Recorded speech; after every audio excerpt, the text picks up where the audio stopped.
serenaded. So Chapo was a romantic guy, you know. He even sent planes to drop thousands of roses onto women's houses, you know, that he was falling in love with and have them serenaded. We all know what's going on with Emma Coronel. I'm about to paint you guys a list of these other women who are involved in his love life, and some of it's tragic, some of it's interesting, but what it is the truth of Chapo's side that a lot of people didn't get to see, you know, his romantic side at the end of the day, and this gets pretty out of control. Oh, Sulema. Now, Sulema was found in the trunk of a car on the 17th of December 2008. She had a Z marked all over her body, who at the time stood for Los Zetas, one of the hated, if not the most hated enemies and rivals of Chapo in the Sinaloa cartel. Now, Chapo had told her and her brother, that there was a robbery and it ended up costing her life. All right? And this is according to journalist Alejandro Almazan. And Sulema had an affair, you know, with Chapo while he was actually in prison, which is interesting because this is a maximum security prison, you know, Puente Grande in Jalisco, which is very well known.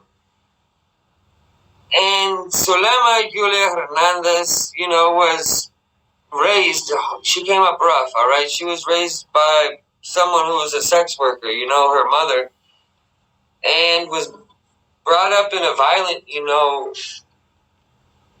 drug-filled, hostile, you know, environment for kids. She never met her father, and it's been revealed that she had a very, I guess, you know, from the prison psychologist, like her file, manipulative, demanding, extrovert, and an exhibitionist as well. Her first stay at prison was when she was 19 years old. She'd been locked up for the crimes of assault and attempted kidnapping. At that time, you know, this is something that carried up to a 35-year sentence. But authorities in Reclusorio Oriente Penitenciaria determined that she needed to be transferred to a higher custody level prison. Like, I'm translating things sometimes and thinking of the correct way to say things, guys. My English is rusty, I feel. This is where she met Chapo, and he had all types of women brought to his cell at his prison. So I'm noting this too. It's not like she was the only woman, so you guys don't have that in your head. She was one of the women. And Sulema, you know, talked about traumas that she shared with Chapo, telling him her story, there, guys. And they supposedly established some type of bond, you know.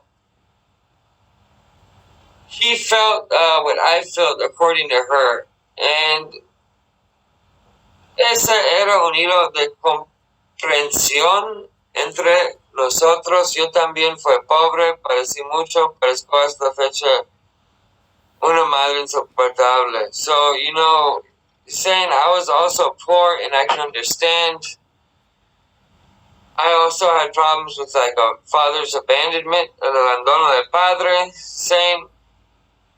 And the same sad story basically. They had things in common, is the point. Now, I told you how this ended, and what basically happened, you guys, is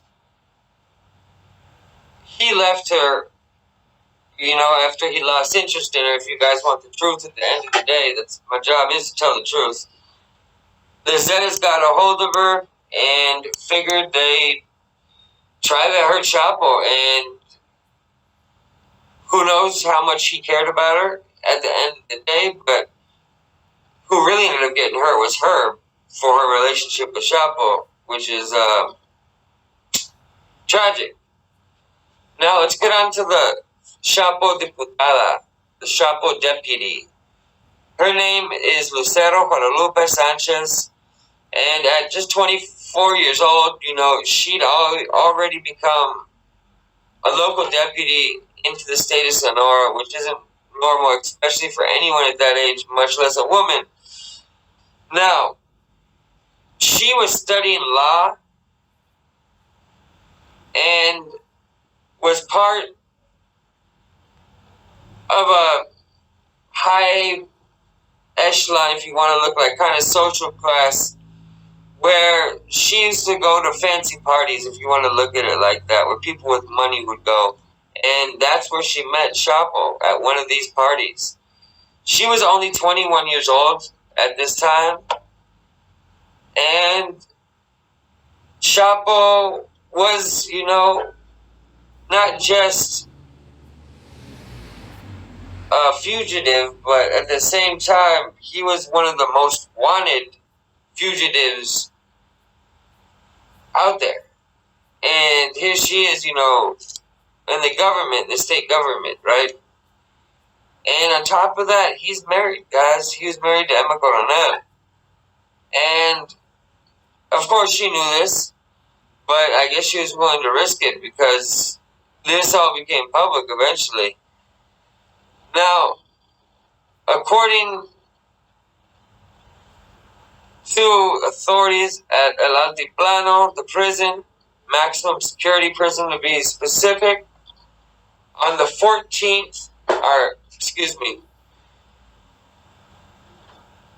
in 2014, Lucero Guadalupe came in to said penitentiary, to said prison, with a fake ID, identifying herself as someone else.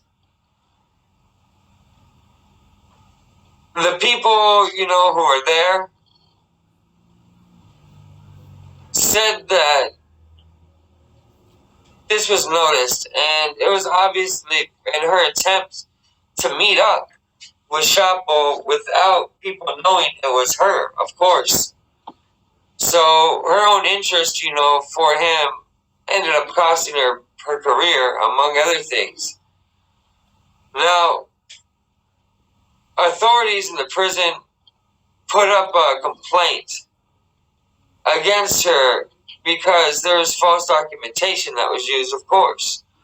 And on top of all this that was going on right there, she tried to say that she's seen him, but only from afar. This is according to a interview she gave. So, you guys can believe what you want. I believe what I want. I think it speaks for itself, everything that was her actions of risking all this for a guy she'd never even seen before. Doesn't make a lot of sense, but everyone to their own, right? Now, she was supposed to have, a call with Chapo while he was in the prison, and at this time,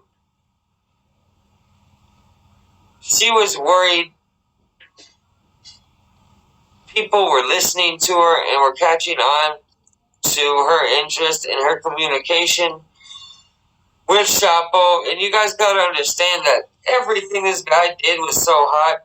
He walked outside, you know, there was probably people trying to zoom in on his conversation from somewhere or something. Use your imagination. So she was definitely put in a spotlight right away. I think she was very naive to think she could even have any type of relationship, no matter how simple it was, and that it was going to be fine. Because that's not what came down at the end of the day. Congress took a protection, you know, against her, took her protection away as a legislator because she is protected.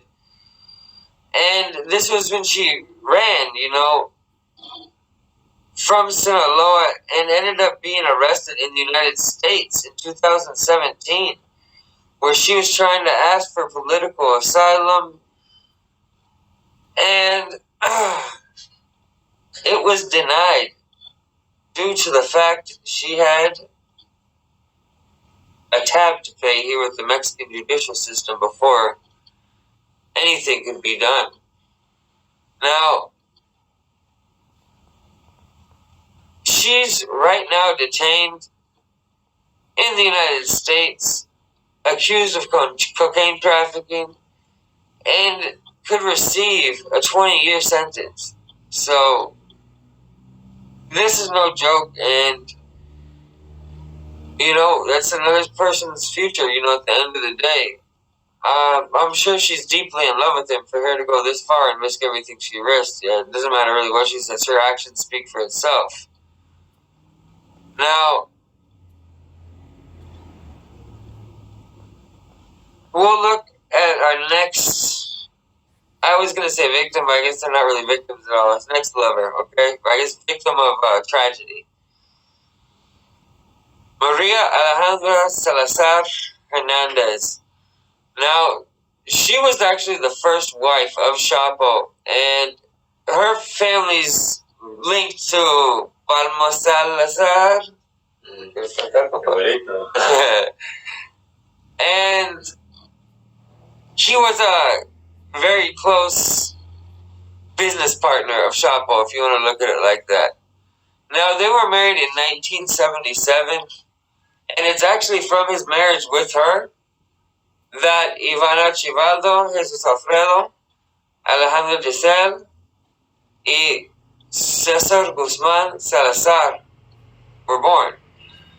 Now, El Alfredo is on the list of most wanted by the DEA, which is worth pointing out there.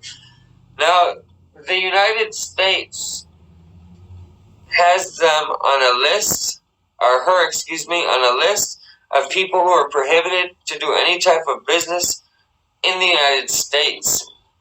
She's also been signaled to be part of a network of money laundering for the Sinaloa cartel.